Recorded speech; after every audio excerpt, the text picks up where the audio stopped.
মাটির নিচে এত সোনা দানা থাকতে আমার ঘরে সোনা কেন লাগবো? সোনা কখন কখন পাইবেন, কখন পাইব? এত উতলা হইস না। এই সোনা মাটির নিচ দিয়ে ঘোরাফেরা করতেছে, কামে একটু ভুল হইলেই সোনা অন্য বাড়িতে চলে যাইব। তাইলে আর আমি কোনো কথাই কম না। এই যে আমি স্টপ গেলাম, আমি স্টপ।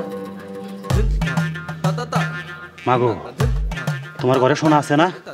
যাও সোনা নিয়ে আসো। বাবা, মাটির নিচে এত সোনা দানা থাকতে আমার ঘরে সোনা কেন লাগবো? সোনা তুলতে সোনা লাগবো। তোর ঘরের সোনা উঠানে রাখলে এই সোনা ওই সোনারে তুলে নিয়ে আসবো। বোঝস নাই? চুম্বকের ব্যবহার, সোনা দিয়ে চুম্বকের ব্যবহার করতে হইব। কি কোন? সোনা দানার কি জান আছে? এই সোনার আছে। এই সোনা মাটির নিচে চলাচল করে। যা সোনা নিয়ে আয়। আচ্ছা খারাপ, আমি নিয়ে আইতাছি।